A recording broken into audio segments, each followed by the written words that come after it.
Alô, alô, salve, salve, queridos amigos da TV Sou Nick, da TV 247, das demais emissoras da Rede Progressista. Bom dia, sejam bem-vindos ao primeiro programa de hoje. Estou falando ao vivo de São Paulo, diretamente da Padaria Real. Hoje é quarta-feira, 30 de outubro, e a bomba estourou ontem no Jornal Nacional.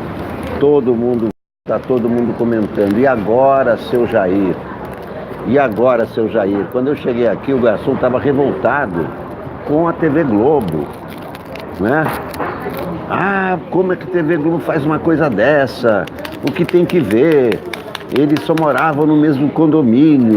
O garçom revoltado aqui. Eu não sei se ele votou no Bolsonaro, não sei. É um cara simpático, me atende aqui todo dia, mas estava revoltado com a Globo. Eu tentei explicar para ele o que aconteceu. Não foi a Rede Globo, é a polícia. Quem está dizendo tudo isso é a polícia. E o que a polícia está dizendo é muito grave. É a proximidade do presidente da República, então deputado federal, com bandidos, com os assassinos da Marielle, dois ex-PMs, milicianos. Morar no mesmo condomínio não tem nenhum problema.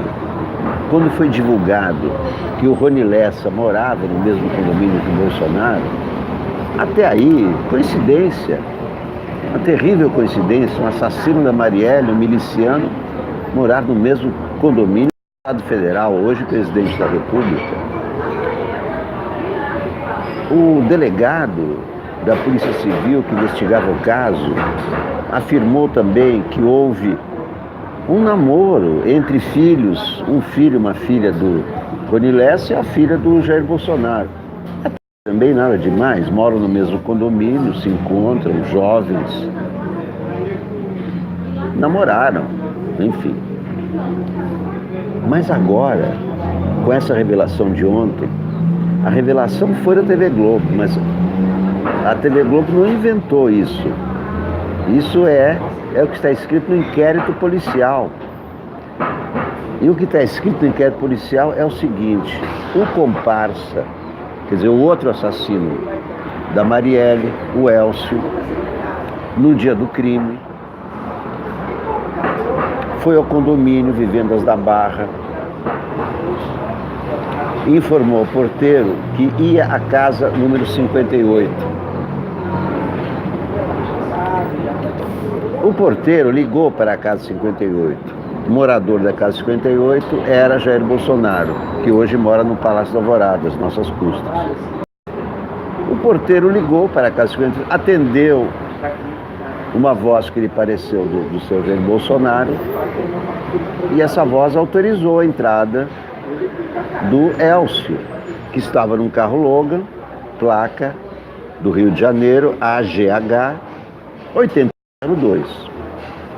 O porteiro abriu a catraca e o Elcio entrou. E pelas câmeras de vídeo, o porteiro acompanhou o trajeto do carro do Elcio. Pois o carro do Elcio, estranhamente, não se dirigiu à casa 58 do seu Jair, e sim à casa número 66, a casa do Rony Lessa. Observando isso, o porteiro ligou novamente para a casa número 58 e informou que o seu visitante, de novo ao seu Jair, uma voz que parecia do seu Jair, informou: olha, a sua visita não está indo para a sua casa, está indo para outra casa, aliás, está indo para a casa 66. E a voz do seu Jair respondeu ao porteiro: tudo bem, não tem nenhum problema. O Elcio, então, foi à casa do Rony Lessa e também foi registrado pelas câmeras do condomínio que os dois saíram nesse carro Logan do condomínio. Logo a seguir, eles trocaram de carro e assassinaram Marielle Franco e Anderson Gomes. Qual é o envolvimento do presidente? Aí veio a seguinte questão, mas o Jair Bolsonaro não estava lá, não estava em Brasília. Tem registros, ele estava em Brasília e pronto. Esse é o. Então, se estava em Brasília, é tudo mentira? Não, não é tudo mentira.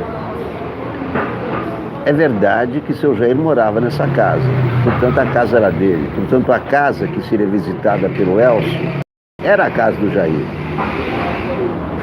O que mostra que o seu Jair tinha proximidade com o assassino da Marielle.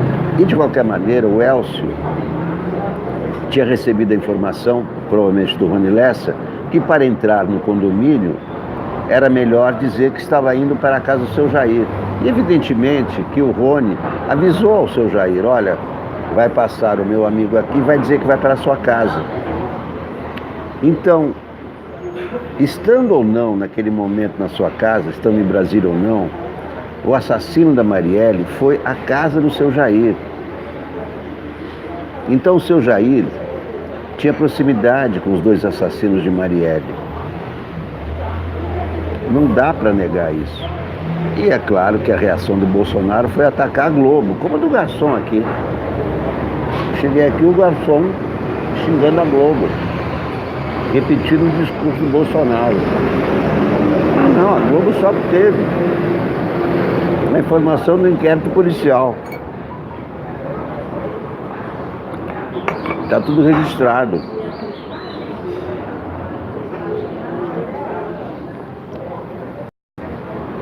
É claro que a milícia digital do Bolsonaro vai cair de pau na Globo, como já está caindo, né? A concessão da Globo vai até 2023. Né? A concessão da Globo vai até 2023. Provavelmente depois do governo Bolsonaro. E olha, se isso não levar a um impeachment do Bolsonaro, não sei mais o que poderá levar. Embora não tenha acontecido durante o mandato do seu Jair, um presidente envolvido num assassinato dessa maneira não pode continuar sendo presidente. Não é, Daniel de Biúna?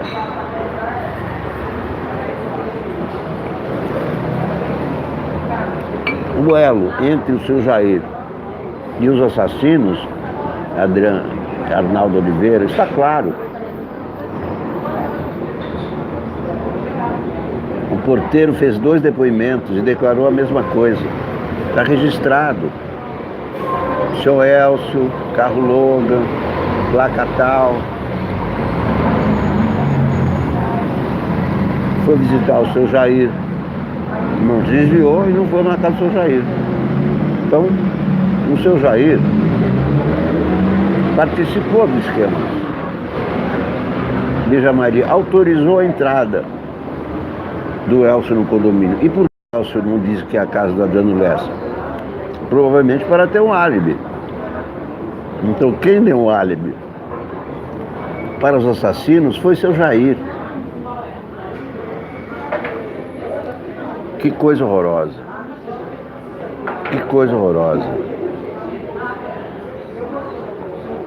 Jamais, jamais, jamais na história da República, um presidente do Brasil, presidente da República, esteve envolvido num crime.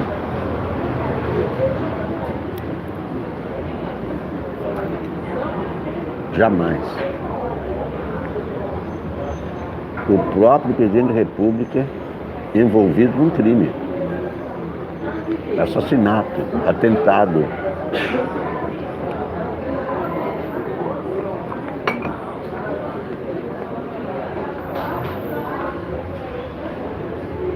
E agora, seu Jair? Seu Jair, faça o favor de devolver depressa a democracia, nem que seja arrequentada com muito pão e liberdade a beça, e não se esqueça. Jogue fora a laranjada, fecha a porta para a direita, que isso é passado. Esses bolsominions fazem mesmo muito mal. Olha lá, a Gláucia Tavares. Então aquela pergunta, cadê o Queiroz? Não tem mais tanta importância, né? E agora, seu Jair? Rosa Meire, Guilherme Bauer, Adriana Cópio. E agora, seu Jair? Queiroz não... A rachadinha em Laranjal, perto desse crime, são café pequeno.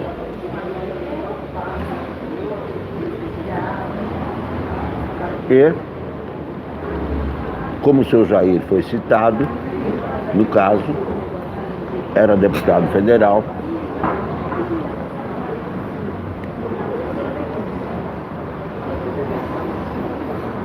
no caso vai subir para o STF.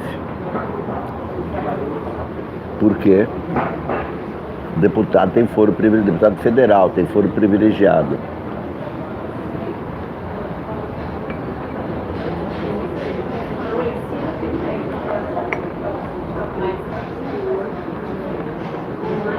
Bolsonaro, é claro, está atirando contra a Globo e contra o Witzel, reclamando de perseguição, como o garçom aqui. O garçom comprou esse discurso, ficou aqui xingando a Globo. Não adianta xingar a Globo. São fatos registrados, está lá. Marco Schneider.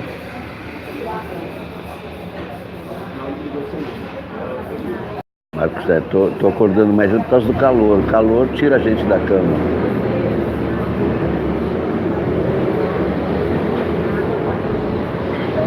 Então, o que diz a lei? O presidente da República não pode ser condenado por fatos alheios ao seu mandato. Isso aconteceu antes do seu mandato, mas pode ser investigado. Aí, quando acabar o seu mandato, ele pode ser condenado. Então, Jair Bolsonaro vai passar o seu mandato com essa nuvem negra, pairando. O elo com os assassinos. Não precisa dizer que o Bolsonaro mandou matar a Marielle. Não. Não tem nenhuma prova de que ele mandou matar. Mas ele autorizou a entrada no condomínio do assassino. Ele tinha relações estreitas com os assassinos. E como é que ele permitiu? Como é que ele autorizou a entrada do assassino, que não foi para a casa dele? Exatamente, Ministério da Laranja. Que Deus proteja o porteiro. Pois é. Mas o depoimento do porteiro foi feito 2 vezes, está lá registrado. Haja o que houver com o porteiro, está lá a declaração dele e está escrito. Ele anotou no dia para onde foi cada um.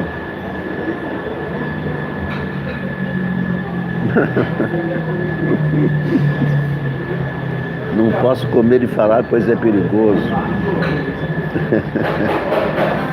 É porque eu tô com fome, entendeu? Quero falar com vocês, né, Magda Gava, Silvia Amigo. Então esse álibi do Bolsonaro, que ele estava em Brasília, não importa se ele estava em Brasília ou não. O assassino foi para a casa dele. Alguém da casa dele, seja ele ou alguém que imitou a voz dele, autorizou a entrada. Isso é incontestável. Então, não importa que Jair não estava no dia no Rio de Janeiro. Alguém na casa dele autorizou, com a voz dele. Não há dúvida.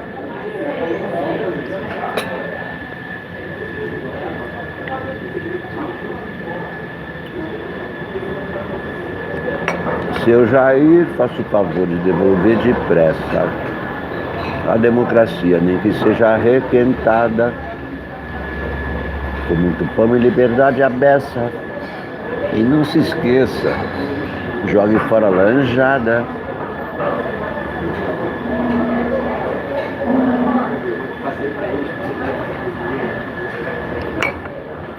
Pois é, seu Jair.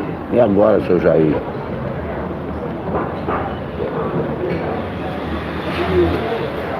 Ele vai espernear, vai dizer que é perseguição. Os robôs devem estar agitadíssimos, nervosos.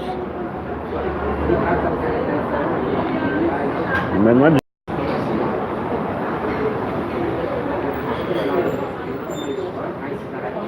Não adianta, seu Jair.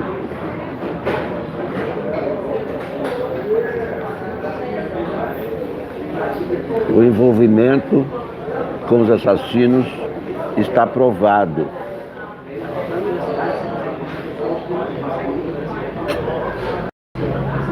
Alguém com a voz do seu Jair, na casa do seu Jair, autorizou a entrada. Pode ter sido o filho dele, por exemplo, o Carlos. É bom Jair se mandando também. Porque o Carlos mora no mesmo condomínio também, na casa.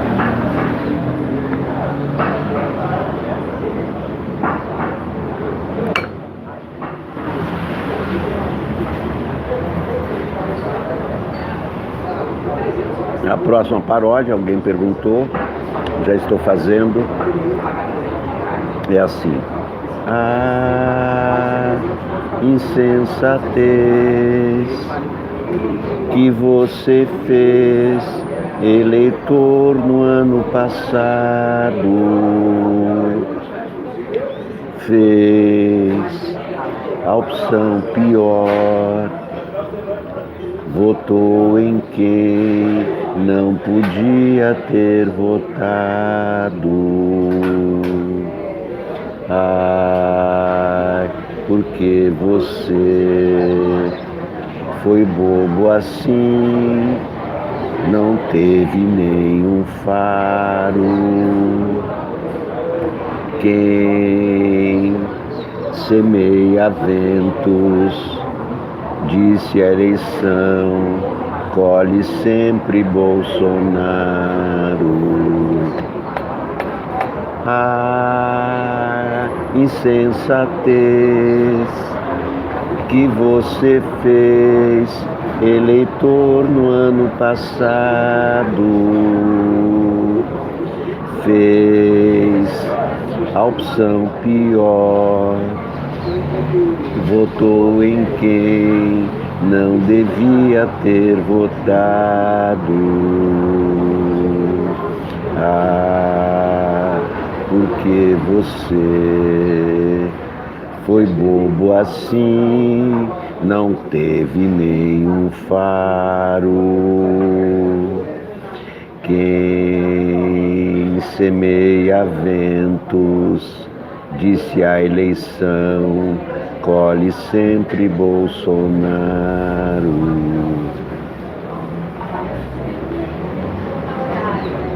Bom, como o Moro vai agir, né?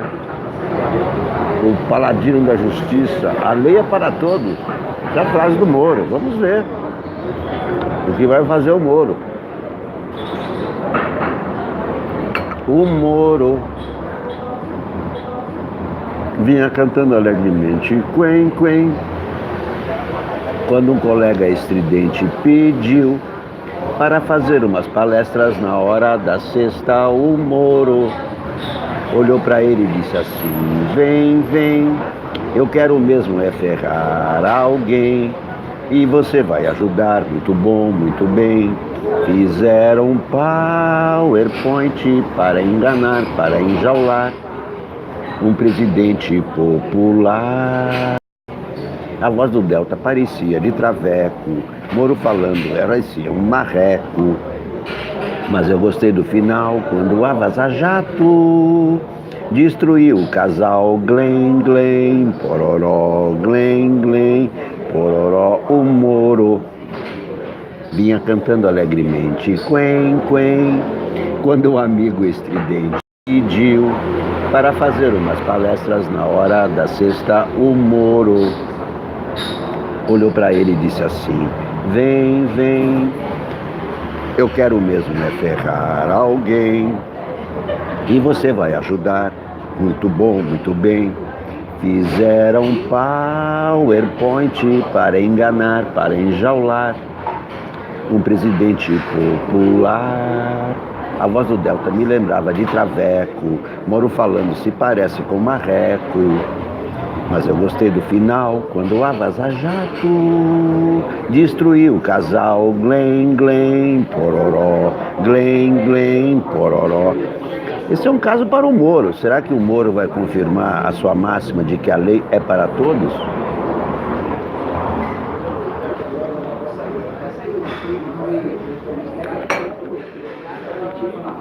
Vamos à repercussão da bomba.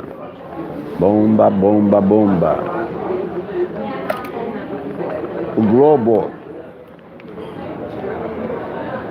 Suspeito foi a condomínio buscar outro acusado e alegou que ia à casa de Bolsonaro. Porteiro anotou entrada no dia do crime, mas destino foi imóvel de Rony Lessa. Câmara registrou presença do então deputado em Brasília. Mas isso como álibi não vale nada. O fato é que o morador da casa número 58 autorizou a entrada de Rony Lessa. O morador da casa 58 é o seu Jair Bolsonaro. O seu Jair Bolsonaro, portanto, tinha elos com os assassinos da Marielle. Pasmem. Registros do porteiro do condomínio Vivendas da Barra, obtidos com exclusividade pelo Jornal Nacional, apontam que Elcio de Queiroz, outro Queiroz, hein? Que coincidência, mais um Queiroz na vida do Bolsonaro, suspeita de matar a vereadora Marielle Franco, que está em cana, esteve no local horas antes do crime, no dia 14 de março de 2018. Bomba, bomba, bomba, Ibrahim Suede, isso mesmo. Ele disse que se dirigia à casa de Jair Bolsonaro e teve autorização para entrar, mas foi à moradia de Rony Lessa, acusado dos disparos. À época, deputado, Bolsonaro estava em Brasília. Ele diz ser alvo de patifaria e acusa o governador Witzel. A citação de seu nome deve levar a investigação ao STF. Manchete da Folha de São Paulo. Bolsonaro, citado no caso Marielle, ataca Globo e Witzel. Está aqui a manchete da Folha.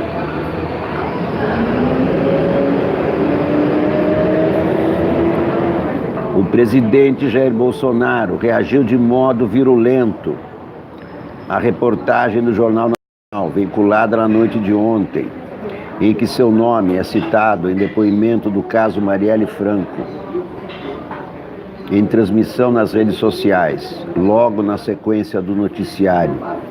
Fiz fortes críticas à Rede Globo e à imprensa. Segundo o Jornal Nacional, porteiro do condomínio de Bolsonaro relatou que Elcio Queiroz, acusado pela morte da vereadora e do motorista Anderson Gomes, visitou Rony Lessa, outro denunciado, na noite do crime. Para entrar, porém, Elcio teria dito que ia à casa do então deputado e não a do seu vizinho. Um na casa 56 e outro na casa 66. Ao ligar para a residência de Bolsonaro, o porteiro disse ter recebido autorização de seu Jair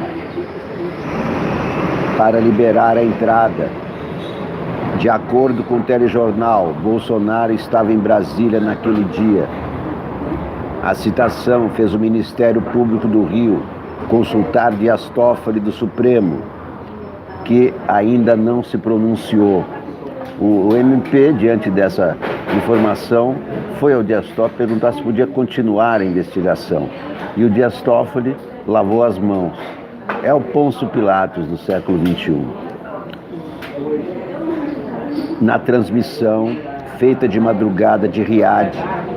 Bolsonaro chamou reportagem de patifaria e declarou que o governador do Rio, Wilson Witzel, teria vazado a investigação que está sob sigilo por motivos eleitorais.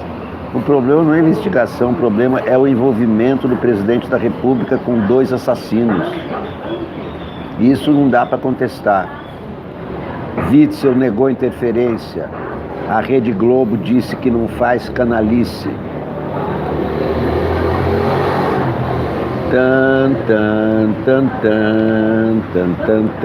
Página 6 do Globo. Antes disso, vejam a charge do Chico Caruso, que ocupa praticamente a página inteira do Globo.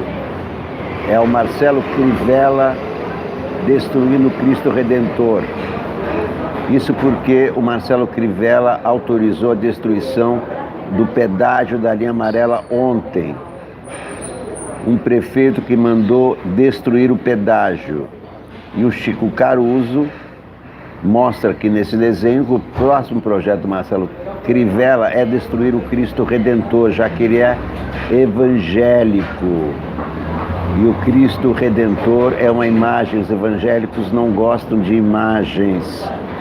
Sensacional charge do Chico Caruso na página do Globo. Geralmente sai o desenho pequenininho, hoje é a página inteira.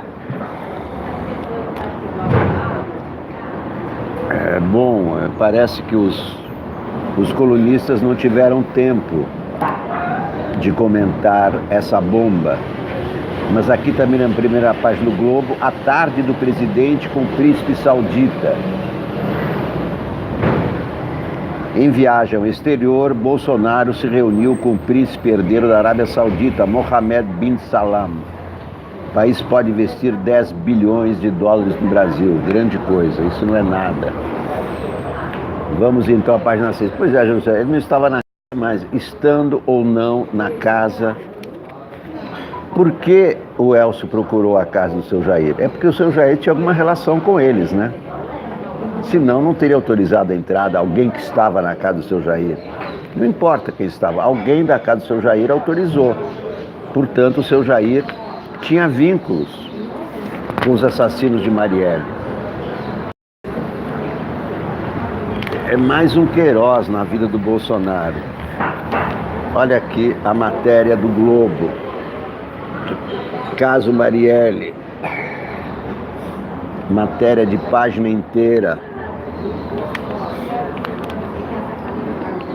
Marcado com o número 1, a Casa 58 pertence ao presidente Jair Bolsonaro, no Vivendas da Barra. O imóvel fica perto da Casa 66, marcada com o 2, de Rony Lessa.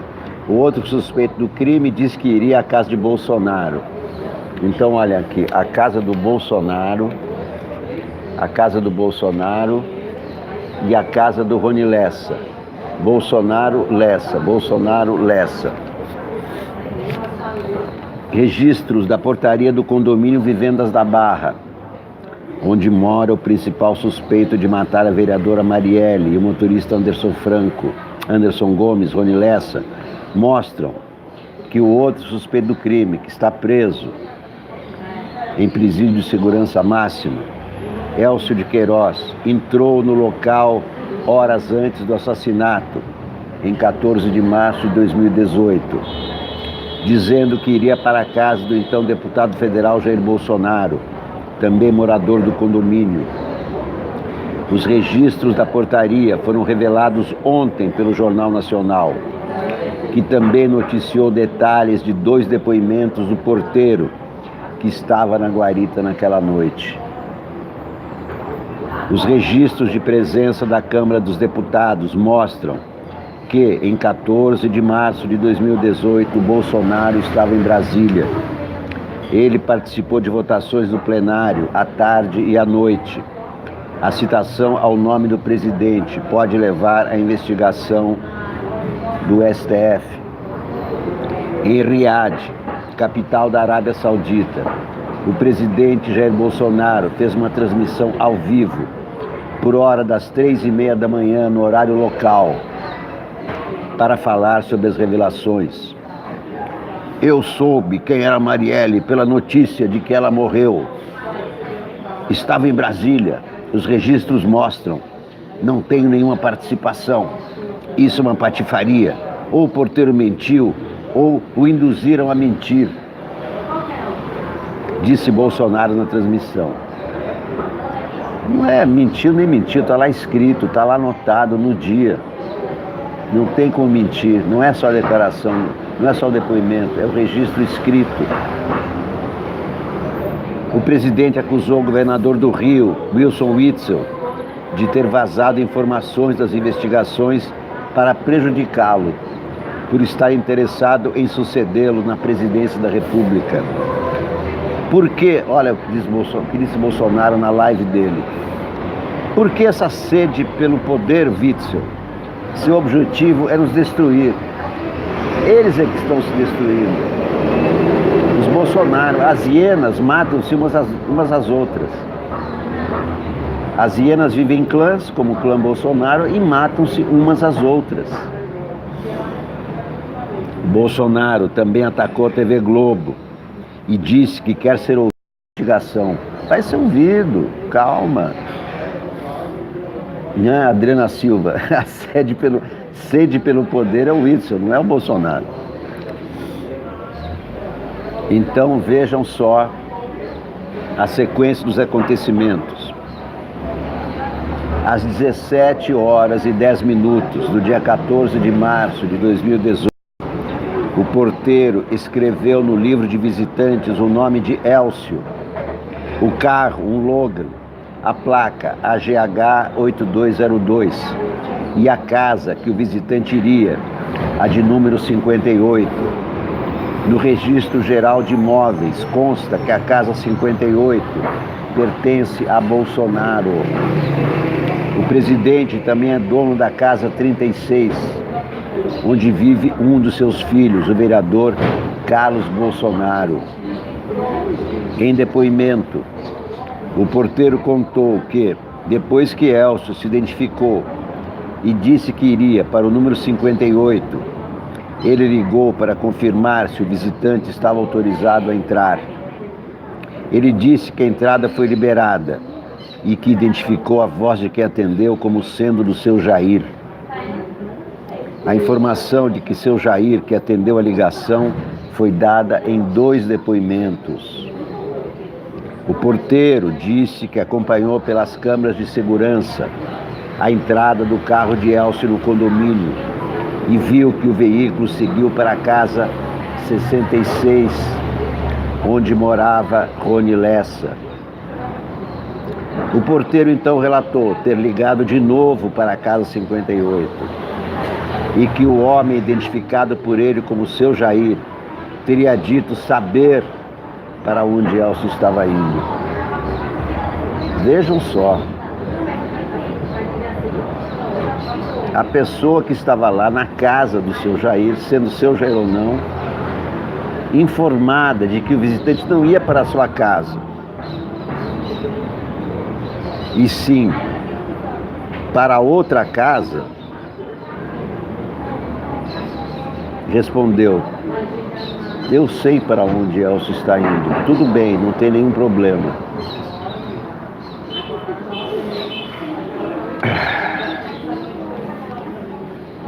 Os registros da Câmara dos Deputados do dia 14 de março mostram que Bolsonaro participou de 2 votos. Pô, tudo bem, Bolsonaro estava em Brasília, mas alguém na casa dele autorizou a entrada. E se alguém na casa dele autorizou a entrada, tinha também autorização do Jair Bolsonaro, mesmo estando em Brasília. O álibi dele era estar em Brasília. O álibi do Elcio era dizer que não ia para a casa do Rony Lessa, mas sim do Jair Bolsonaro. São álibis. Mas a participação do Jair Bolsonaro na história está concretizada. De acordo com o Jornal Nacional. Então, para reforçar o álibi, nesse mesmo dia, Jair Bolsonaro, em Brasília, postou vídeos nas redes sociais dentro do gabinete para provar que ele estava lá. Quer dizer, ele usou isso como álibi mesmo. De acordo com o Jornal Nacional, a guarita do condomínio tem equipamentos que gravam as conversas pelo interfone e os investigadores estão recuperando os arquivos de áudio para saber com quem de fato o porteiro conversou naquele dia. Ainda segundo o Jornal Nacional, representantes do Ministério Público do Rio foram até Brasília no dia 17 fazer uma consulta ao Dias Toffoli, presidente do STF, para saber se poderiam continuar a investigação. Toffoli, no entanto, ainda não respondeu. O juiz, que atualmente é responsável pelo caso, não foi avisado. Essa é a história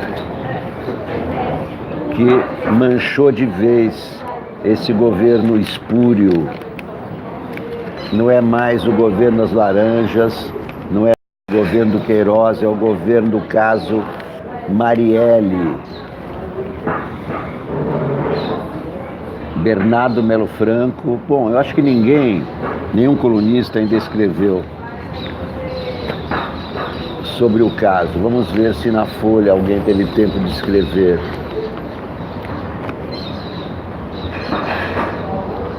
Hoje tem Palmeiras e São Paulo.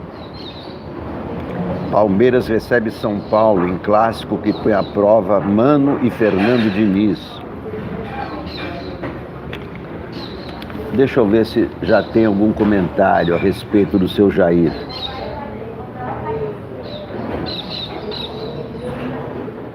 Não. Seu Jair, faça o favor de devolver depressa. Bolsonaro ataca Globo e Witzel após ser citado no caso Marielle Franco. Em transmissão ao vivo, presidente reage aos gritos à reportagem do Jornal Nacional, que revelou detalhes da investigação policial. Então aqui tem mais detalhes da live do seu Jair esperneando de madrugada em Riad. Eu gostaria de falar muito nesse processo, conversar com esses delegados, colocar em pratos limpos o que está acontecendo em meu nome. Por que querem me destruir? Por que essa sede pelo poder, senhor Witzel? Não vou conversar com vocês da TV Globo. O processo de renovação da concessão não vai ser perseguição, mas tem de estar enxuto, legal. Não vai ter jeitinho para vocês. Quer dizer, para os outros poderá ter jeitinho, mas não para a Globo. Vejam como ele é justo, né? Não transitamos no terreno da ilegalidade. Não compactuo com vazamentos à imprensa. Não farei como fizeram comigo, prejulgar e condenar sem provas. Parece o Lula, né? Hoje fui atacado injustamente. Ah, não, isso é o Witzel. Isso é a resposta do Wilson Witzel. Atenção. Não transitamos no terreno da ilegalidade. Não compactuo com vazamentos à imprensa. Não farei como fizeram comigo, prejulgar e condenar sem provas. Hoje fui atacado injustamente. É a resposta do Wilson Witzel aos ataques do Bolsonaro.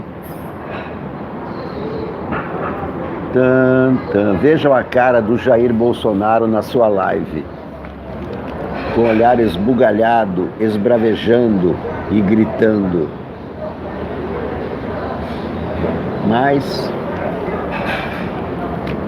está muito claro que o assassino da Marielle disse que ia visitar a casa do seu Jair ao porteiro, e foi à casa do Rony Lessa. E na casa do seu Jair, alguém com a voz do seu Jair autorizou a entrada. E mais, quando o porteiro notou que o visitante não ia à casa dele, mas para outra casa, ligou de novo à casa número 58.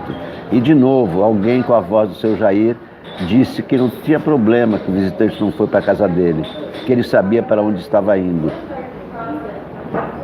E isso basta. E isso basta. O governo Bolsonaro está agora com pepino do tamanho de um cometa, para usar a linguagem do Queiroz. é um pepino do tamanho de um cometa.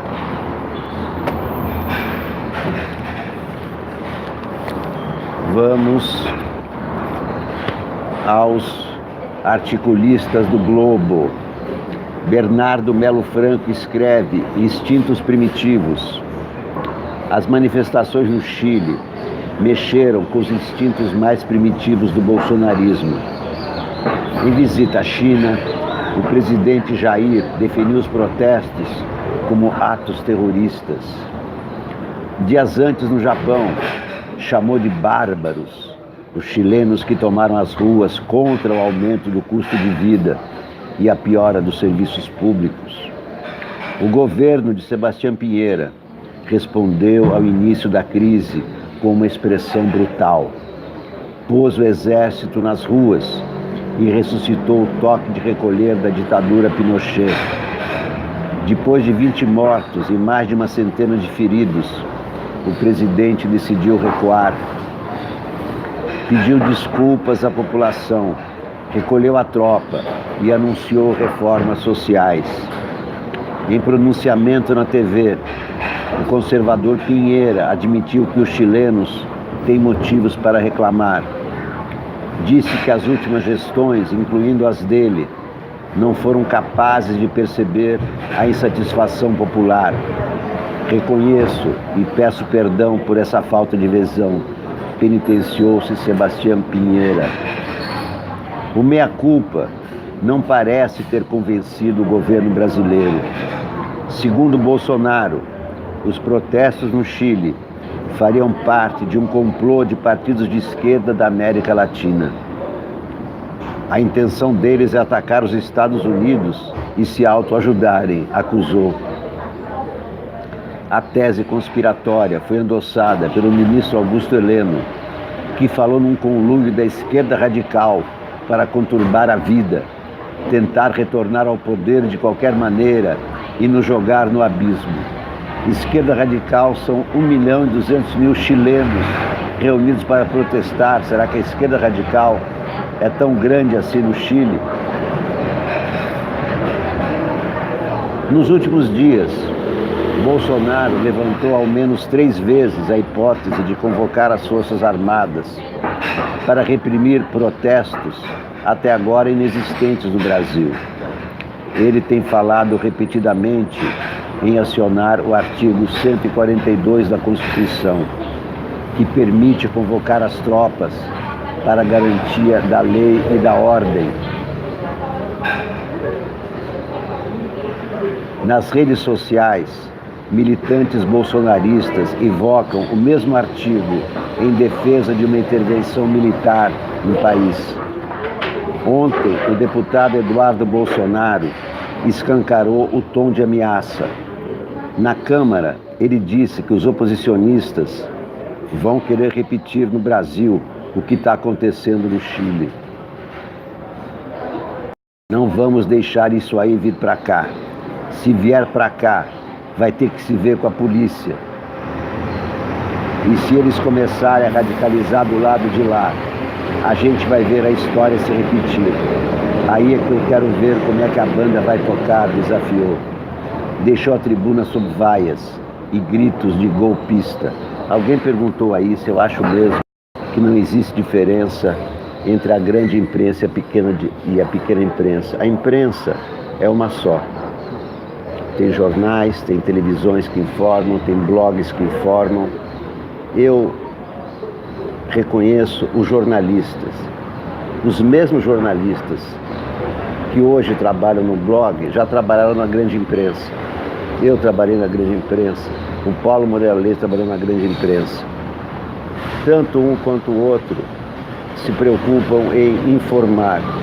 Se há distorções de um de outro, é claro que às vezes pode haver, tanto na grande imprensa como na pequena imprensa, erros, equívocos, distorções. Mas temos que separar o seguinte: uma coisa são os jornais. A opinião dos jornais está no editorial. O Globo expressa sua opinião no editorial. O Globo, a Folha, o Estadão expressam suas opiniões no editorial. Assim como qualquer imprensa, assim como a TV Souni, que tem o seu editorial. Depois tem os colunistas. Os colunistas, cada um tem a sua opinião. Por exemplo, o Frei Beto, que ninguém vai dizer que é golpista nem direitista, escreve no Globo. O Zuenir Ventura, que ninguém pode acusar de golpista nem direitista, escreve no Globo. O Cacá Diegues escreve no Globo. Depois tem o noticiário. O noticiário é mais ou menos padrão em qualquer jornal, seja grande ou pequeno. O que muda da grande imprensa para a pequena imprensa é a opinião. É claro, mas isso é o conteúdo. O que eu disse e o que eu sustento é que a grande imprensa e a pequena imprensa são iguais porque se preocupam com informação. Tanto uma quanto a outra, quando são sérias, se preocupam em noticiar depois que a notícia é confirmada. As opiniões variam. E é claro que tem que variar. Os colunistas do Globo, cada um tem uma opinião. Os colunistas da Folha têm cada um sua opinião. Os colunistas do 247, cada um tem a sua opinião. O que eu disse é que é tudo imprensa. E a imprensa tem o direito de opinar. Quando a imprensa tem orientação conservadora, como o Globo, tem opiniões conservadoras no seu editorial, mas tem colunistas de várias tendências. Se a pequena imprensa tem orientação progressista ou de esquerda, ela tem uma outra opinião. Não há imprensa com pensamento único. Nem na grande imprensa há pensamento único, nem na pequena imprensa. Eu digo aqui coisas com as quais o Paulo Moreira Leite não concorda. Tudo bem, ele tem a sua opinião, eu tenho a minha. Cada colunista do jornal, o Globo e da Folha, tem as suas opiniões. Isso é normal na imprensa. Não há como exigir que toda a imprensa tenha um só pensamento. Isso é só na ditadura, quando não existe imprensa, quando só existe órgãos oficiais do governo. E nenhum não. A TV Record, por exemplo, é um órgão oficial do governo. O SBT é um órgão oficial do governo. Mas a Globo não é. Mas a Folha não é. O Estadão não é. E grande exemplo foi ontem. Quem é que deu dessa história do porteiro e o envolvimento do Jair Bolsonaro no crime da Marielle Franco? Foi a Globo. Foi a TV Globo. Podia ter sido a pequena imprensa? Podia. Mas quem teve a informação? Foi a Globo e divulgou a informação. Não escondeu. E a pequena imprensa, como a pequena com muito orgulho, está comentando o que a Globo deu. Eu não tenho 500 jornalistas, 500 repórteres como tem a Globo, ou 200 como tem a Folha. Então é claro que as informações primeiro aparecem nos grandes jornais, que têm muito mais condições de apurar as informações do que a TV Sonic, do que os blogs pequenos, que apenas comentam o que sai na grande imprensa. Mas é tudo imprensa, meus amigos. Eu sou jornalista desde 1977. Trabalhei na Isto É, trabalhei na Manchete, trabalhei no Jornal da Tarde, trabalhei na Folha da Tarde, trabalhei no Jornal Panorama, trabalhei na revista Interview, trabalhei na revista Globo Repórter, trabalhei num programa de televisão da TV Gazeta, TV Mix. Então, como Paulo Moreira Leite, trabalhou na Veja, trabalhou na época, foi diretor disso e daquilo, e hoje está no outro lugar. Mas é tudo imprensa. É como a política, meus caros. Todos os partidos são partidos, certo? Os grandes e os pequenos. Agora, no conteúdo, eles são diferentes. O MDB é diferente do PSOL, mas são todos partidos, não é? É a mesma comparação, o mesmo paralelo com a imprensa. Tudo é imprensa, grande ou pequena, o que muda é o conteúdo. Não sei se ficou claro para vocês. Vamos ver outros colunistas do Globo. Bom, hoje não há outra notícia. O que vai repercutir é o envolvimento de Jair Bolsonaro com o caso Marielle. Exatamente, Júlio César. As pessoas confundem militância com jornalismo. Os partidos têm seus jornais também, de pequena circulação. O PCO tem seu jornal. Aí é militância, não é informação. Olha aqui, Hélio Gaspari, por exemplo, é grande imprensa ou pequena imprensa? Brasil e Argentina, além de vizinhos, são grandes parceiros comerciais. Ambos estão com taxas de desemprego de 2 dígitos. Um torce para que o crescimento de 2019 chegue a 1%, e o outro rala uma contração da economia. Nesse cenário de ruína, Jair Bolsonaro e o presidente eleito da Argentina resolveram se estranhar. Por quê? Por nada. Donald Trump briga com Xi Jinping, mas ambos defendem seus negócios. Já houve época em que o Brasil e a Argentina crisparam suas relações por motivos palpáveis, como aconteceu em negociações comerciais e em torno da construção da hidrelétrica de Itaipu.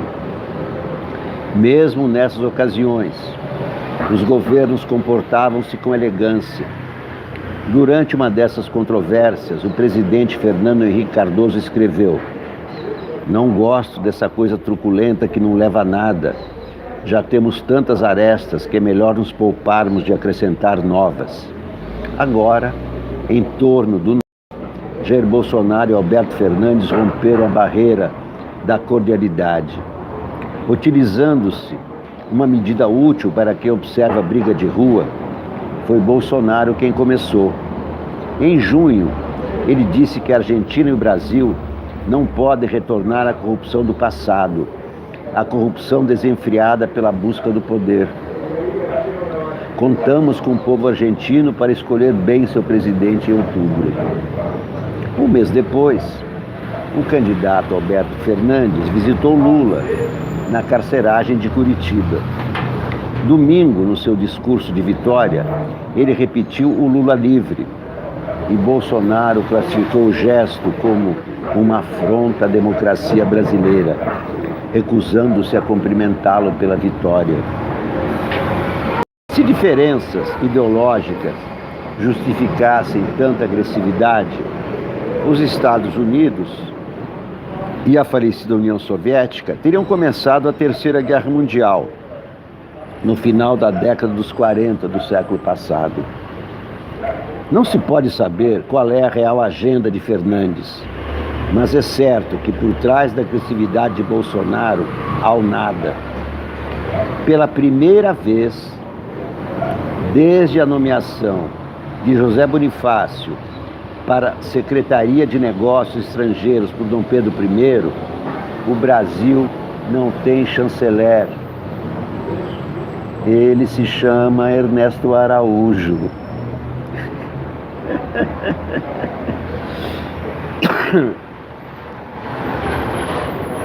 Diante do que aconteceu na Argentina e no Chile, o evangelismo bolsonarista tem razões para ficar inquieto. Estaria surgindo uma maré popular na América Latina.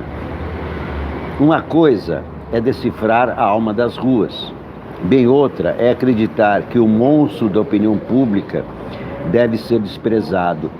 O PT, que menosprezou as manifestações de 2013, que o diga.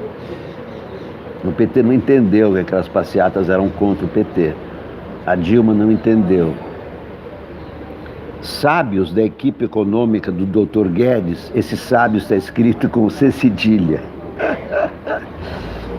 produziram um documento ensinando que atribuir os recentes protestos sociais ocorridos no Chile ao mau desempenho econômico e social comparativamente aos países latino-americanos não é uma posição corroborada pelos dados. Falta avisar aos chilenos, diz Hélio Gaspari, que moram lá. O governo de Dilma Rousseff isolou-se quando fechou-se, alimentando teorias conspirativas ou conspiratórias. Bolsonaro faz do seu excêntrico isolamento uma plataforma realimentadora de ilusões. Veja-se uma de suas últimas tuitadas. Chile, Argentina, Bolívia, Peru, Equador, mais que a vida, a nossa liberdade. Brasil acima de tudo, Deus acima de todos. Bolsonaro, um mestre na arte de perder amigos e fazer inimigos, sente-se cercado por hienas e tuitou uma pequena paródia do filme Rei Leão, como se ele fosse o Simba. Faltou lembrar que as hienas só comeram o tio e rei Scar, que se aliou a ela. Ah, insensatez que você fez, eleitor, no ano passado. Fez a opção pior, votou em quem não devia ter votado. Ah, porque você foi bobo assim, não teve nenhum faro. Quem semeia ventos, disse a eleição, colhe sempre Bolsonaro. Essa é a nova paródia do Sounic. Zuenir Ventura escreve sobre as manchas do óleo. De onde vem esse petróleo que não para de jorrar? Vazou de um navio, mas continua vazando até agora. Ontem eu vi na televisão que o óleo pode chegar ao leste, vai para o norte, levado pelas marés, vai para o leste. E não para esse vazamento. Que mistério é esse? Que mistérios tem Clarice? Que mistérios tem Clarice? Bom, a Folha de São Paulo. Estou preocupado com o jogo, com o Palmeiras recebe São Paulo no Allianz Parque. Tradicionalmente o Palmeiras ganha de São Paulo no Allianz Parque. Ricardo Soares diz que o óleo vem de uma fissura no mar em alguma exploração mal feita. Não sei, eu não entendo nada de petróleo. Aliás, não entendo de muita coisa. Ai, porque você... Hélio Schwartzman escreve sobre o Chile. Os protestos no Chile são uma demonstração de que as receitas econômicas liberais não funcionam? A resposta a essa questão depende dos óculos com que a visualizamos. O Hélio Schwartzman sempre tem essa mania de relativizar as coisas. De um lado é isso, de outro lado é aquilo e tal. Bruno Bocassian escreve a paranoia como método político. Cercado por hienas e conspirações socialistas, Jair Bolsonaro quer convencer o país de que é vítima de uma ameaça contínua. Agora, então, a insistência do presidente em retratar críticos como vilões e atribuir seus infortúnios a complôs delirantes mostra que ele pretende governar em estado permanente de paranoia. Esse estilo político foi descrito pelo historiador americano Richard Hofstadter no ensaio de 1964. Ele tomou emprestado o termo clínico para descrever um discurso baseado no exagero, na suspeição, no alarmismo e em fantasias conspiratórias. A tática é apresentar o jogo democrático como um conflito entre o bem e o mal, anulando qualquer expectativa de moderação e convocando uma luta constante. Aspas. Visto que o inimigo é considerado totalmente mau e desagradável, ele deve ser totalmente eliminado, escreveu o autor americano. Governos com inclinações autoritárias costumam se apegar a esse método para destruir a legitimidade de instituições que delimitam seus poderes. Conluios são a justificativa ideal para quem quer adotar medidas excepcionais e punir rivais. Já que eles estão atacando, eu vou destruí-los. Nos últimos dias, Bolsonaro e sua equipe sugeriram repetidas vezes que os protestos no Chile e o resultado de eleições livres na Argentina não são produtos da vontade popular, mas uma intentona esquerdista que ameaça também o Brasil. O presidente até alertou os militares e pediu que eles ficassem de prontidão para reprimir manifestações inexistentes, Ao divulgar o vídeo em que retrata quase todos os seus críticos como animais agressivos e aproveitadores, o bolsonarismo amplia o recado. A fonte do perigo não são apenas opositores formais, mas qualquer personagem disposto a contrariar seus interesses ou sustentar uma desaprovação legítima ao governo. O próprio Bolsonaro deixa claro que tudo não passa de enganação. Depois de lançar o alerta sobre o risco vermelho, ele divergiu de si mesmo. Em entrevista ao jornal Estado de São Paulo, disse achar que a esquerda não tem futuro no Brasil num curto espaço de tempo.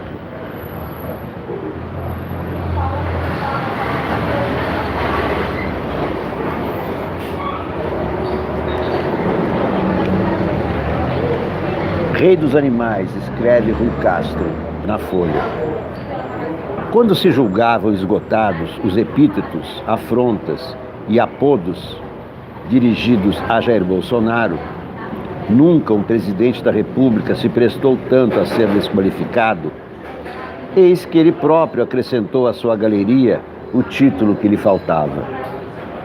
O vídeo produzido por sua equipe e protagonizado por um leão identificado com seu nome, acossado por hienas, marcadas com os logotipos de seus supostos inimigos, não deixa dúvida. Ele é o rei dos animais.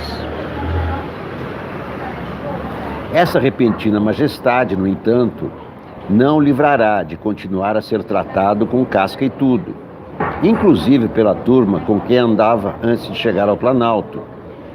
Outro dia, seu próprio colega de partido, um certo delegado Valdir, chamou de vagabundo. E essa porra, quase fazendo colunistas sair em defesa da porra, injustamente rebaixada a Bolsonaro. Turma aquela que, de tão íntima, parece na iminência de lhe custar caro. Fabrício Queiroz, seu ex-boy, ex-motorista, ex-oficial de gabinete, ex-coordenador de contratações escusas e ex-amigo, ressuscitou em áudio esta semana, dando dicas a Jair sobre como melhor conduzir o poder e se queixando de que, alvo de um processo perigoso, está sendo abandonado pelos cúmplices, digo, colegas. O vocabulário de Queiroz não é dos mais ricos. Consta de 10 ou 12 palavras, metade das quais palavrões. Mas é injusto tirar as crianças da sala quando se sabe que ele vai falar na TV. Todo o governo Bolsonaro justifica que se tire as crianças da sala. Ao escalar o time de hienas que hostilizam o leão, Bolsonaro arrolou uma nova instituição ao seu rol de inimigos imaginários, o STF. O fato de o vídeo ter sido apagado e, como sempre, Bolsonaro ter se desculpado, desta vez 24 horas depois, não impede o vídeo de continuar no ar, atingindo milhões de pessoas. E, em todas as exibições, lá está o insulto. O STF é uma hiena. Resta ver se o STF fará jus à descrição.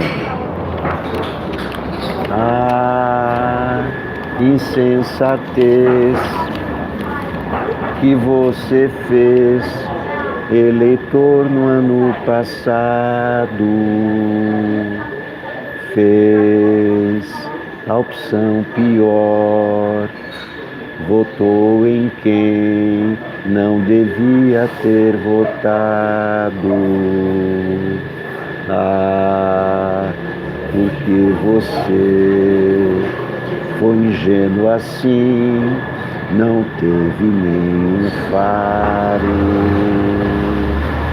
Quem semeia ventos, disse a eleição, colhe sempre Bolsonaro.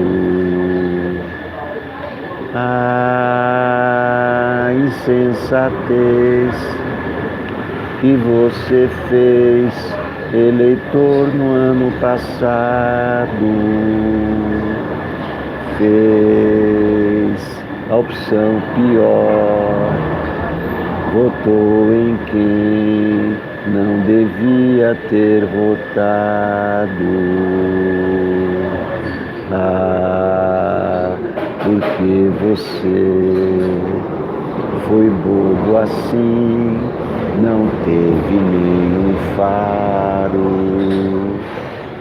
Quem semeia ventos, disse a eleição, colhe sempre Bolsonaro. Vamos ver se a Folha Ilustrada está interessante ou não. A capa é Arnold Schwarzenegger. Volta a saga Exterminador do Futuro. Não me interessa. Última página, Marcelo Coelho. Lorotas oficiais e sopradores de apito. Meu gênero, Marcelo Coelho escreve, meu gênero de filme preferido não é propriamente o drama, o suspense ou o documentário. Pode ser qualquer um. O principal para mim é que a história tenha uma ou várias decisões dificílimas de tomar. Pouca gente viu, acho, Eye in the Sky, thriller de 2015 com Helen Mirren no papel de um oficial do exército britânico. Bom, isso aí não me interessou, vou passar para outra. Vamos ver se a Mônica Bergamo tem alguma notícia relevante. Ela é uma grande jornalista, mas nem todo dia ela dá um furo. O STF deve discutir a prisão imediata de condenado em júri popular por homicídio na mesma sessão em que finalizará no 7 o julgamento da prisão depois de condenação em segunda instância. Criminosos que atentam contra a vida, portanto, não seriam beneficiados por mudança que defina que uma pessoa só pode ser presa depois do esgotamento de todos os seus recursos em tribunais. Eles já seriam detidos em primeira instância. É claro, assassino não pode ficar solto. Opa, pintou aí a contribuição de R$2, muito obrigado. A generosidade de vocês, que são os meus patrocinadores, acionistas, colegas, sócios da TV Sounic. Vocês podem colaborar tanto agora, aqui ao vivo. A quem eu devo agradecer? Não sei onde está a contribuição. Isaura Grigolato, muito obrigado, Isaura Grigolato. Vocês podem fazer como a Isaura Grigolato, que acabou de colaborar com R$2. Vocês também têm o projeto Catarse, contribuições mensais a partir de R$10 para a TV Sounic. Quem está no projeto Catarse tem desconto na compra dos livros da Biblioteca do Sounic. A primeira obra chama-se A Última Batalha de Napoleão.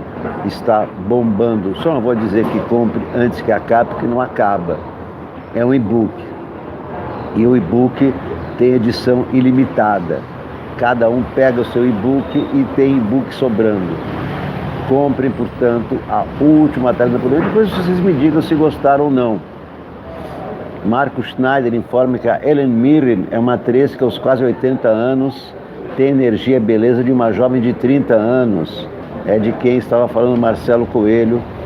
E eu, desculpe, você queria que eu lesse, Marco Schneider? aquele artigo até o fim. Eu não me interessei. Opa, mais uma contribuição aqui. Já temos aqui quase R$10. Quem que contribuiu agora que eu não vi? Gal Fragoso mandou R$7,90. Muito obrigado. Já pagaram meu café da manhã, que custa exatamente R$10. Muito obrigado.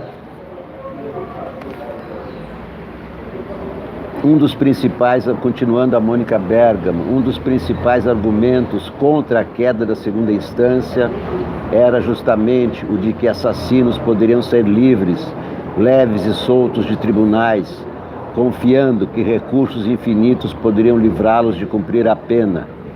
O tema deve ser levantado pelo presidente da Corte, Dias Toffoli, quando apresentar seu voto sobre segunda instância. Os ministros poderão optar por decidir o assunto na mesma hora, ou então discutir em sessão seguinte um caso que o ministro Luiz Roberto Barroso pediu que fosse levado ao plenário, justamente para debater a prisão imediata de criminosos que atentem contra a vida. Bom, se o Toffoli... Opa, mais uma contribuição, já tenho R$14. É o café da manhã, o jornal. Quem foi agora? Almeri Espíndola de Souza, mais uma vez muito obrigado pelos R$5. Fale mais sobre essa biblioteca, isso me interessa. Pois é, então, Almeri, todos os meus livros, já publiquei mais de 13 livros, serão transformados em formato de e-book e todos farão parte da biblioteca. Eu tenho Por que Não Deu Certo, que eu escrevi em 1986 sobre o Plano Cruzado, quando entrevistei todos os ministros que fizeram esse plano, que naufragou no tempo do Sarney. Tem a Guerra do Apagão, do tempo do Fernando Henrique Cardoso.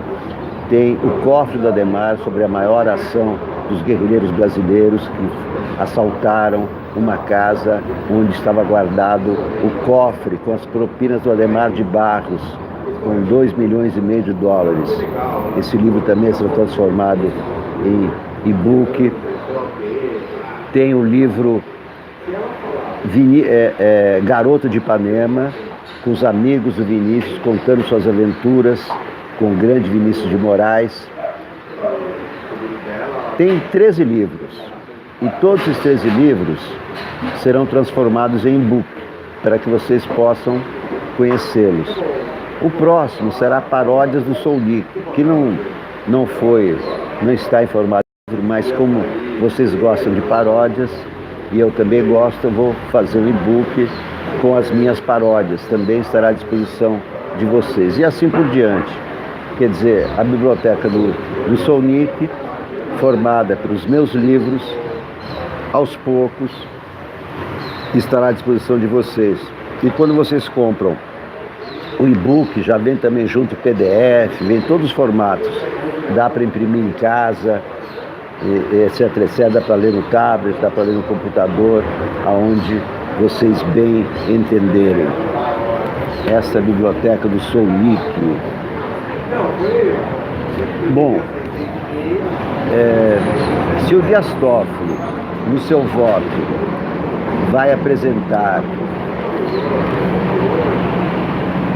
a prisão imediata de condenado em júri popular, ou seja, de assassino, porque assassino é que vai a júri popular. Lula, o caso do Lula não vai a júri popular. O escândalo da Petrobras não vai a júri popular. Quem vai a júri popular é assassino. Se o Toffoli vai apresentar essa questão no seu voto, isso indica para mim que ele vai votar contra a prisão em segunda instância. E o placar será 6-5. Bom, em homenagem ao meu amigo Marcos Schneider, que não gostou... Não é que não gostou, ele está sugerindo que eu leia até o fim o artigo do Marcelo Coelho, que fala da Helen Mirren. Pouca gente viu, acho, diz Marcelo Coelho, em sua homenagem a Marcos Schneider. Pouca gente viu, acho, Eye in the Sky. Thriller de 2015, com Helen Mirren no papel de uma oficial do exército britânico. Sua decisão de risco, este é o título em português, consiste em bombardear ou não um reduto de terroristas no Quênia. Drones mostram o que acontece dentro do esconderijo. Os fanáticos estão afivelando seus coletes explosivos. Identifica-se que há uma cidadã britânica entre eles. Pior, na rua ali perto há uma criança vendendo comida. Atacamos ou não? O tempo começa a correr. Autoridades têm de ser consultadas. Há o ministro tal, o embaixador fulano, o general cicrano e também o governo dos Estados Unidos. Que esse não tem dúvida. É preciso bombardear o local, doa a quem doer. Todos têm excelentes argumentos. Como espectador, minha tendência é concordar com cada um deles alternativamente. O suspense é enorme. Estamos no polo oposto dos filmes de ação convencionais, que costumam realizar desejos de vingança e morticínio alimentados previamente. Aqui, o que conta é investigar que tipo de desejo temos. O que você quer de fato? Pergunta o filme. Por definição, é um gênero mais democrático do que o blockbuster, feito para satisfazer as expectativas que ele próprio criou. Outro filme do diretor de Decisão de Risco, Game Hood, está para estrear em São Paulo. Segredos Oficiais, com Keira Knightley, conta a história real de Catherine Gunn. Ela trabalhava como tradutora no Serviço Secreto Britânico pouco antes de começar a Guerra do Iraque, em 2003.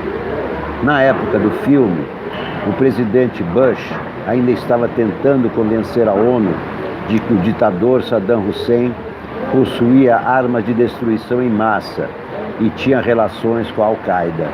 Era mentira. Quem tem relações com a Al-Qaeda é o príncipe herdeiro da Arábia Saudita, que ontem passou a tarde com Bolsonaro. A guerra ainda não tinha começado, quando Catherine Gunn tem acesso a um e-mail dando conta do jogo sujo dos Estados Unidos para obter apoio na ONU, junto a países menos poderosos. É um documento sigiloso e, como toda funcionária do serviço secreto, ela teve de prestar um juramento de silêncio, mas não se conforma. Não será a única decisão que a protagonista terá de tomar. E Keira Knightley me parece grande candidata ao Oscar por seu desempenho. Ela atua como se não soubesse realmente o que irá dizer no momento seguinte. É impulsiva, mas não é louca. E as consequências de cada passo seu podem ser muito mais amedrontadoras do que acreditamos possível no Estado democrático. Como se sabe, mas eu não sabia tanto assim, os controles do Estado sobre a vida dos cidadãos, barrando até mesmo seu acesso à justiça, tornaram-se imensos depois do 11 de setembro. Talvez não seja um alívio, mas a quantidade de informações privadas que a tecnologia tornou disponível para os governantes exige ao mesmo tempo um grande número de pessoas para administrá-la. E a própria tecnologia multiplicou o acesso para que os whistleblowers, literalmente sopradores de apito, como Catherine Gunn e mais tarde Chelsea Manning, divulguem suas descobertas.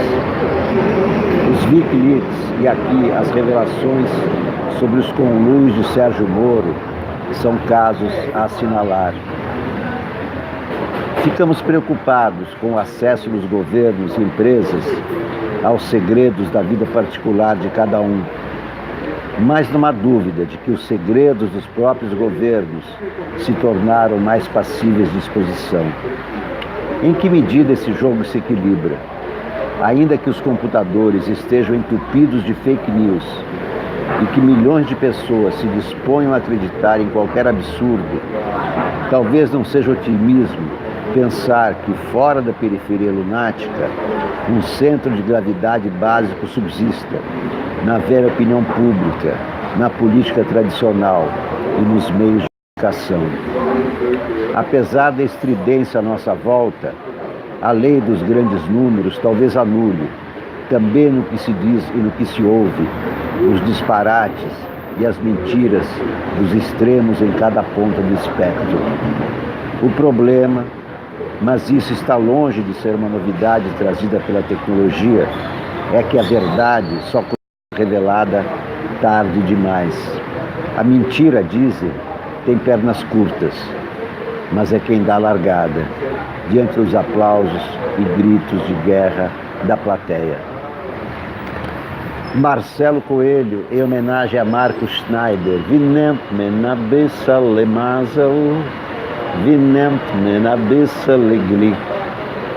This Rädel ist also schon drehen, in bringen mein Masel zurück. Die Welt ist beschaffen geworden, für alle Menschen gleich. Wie nennt man ein bisschen, nur schon ein bisschen, wie nennt man ein bisschen Glück?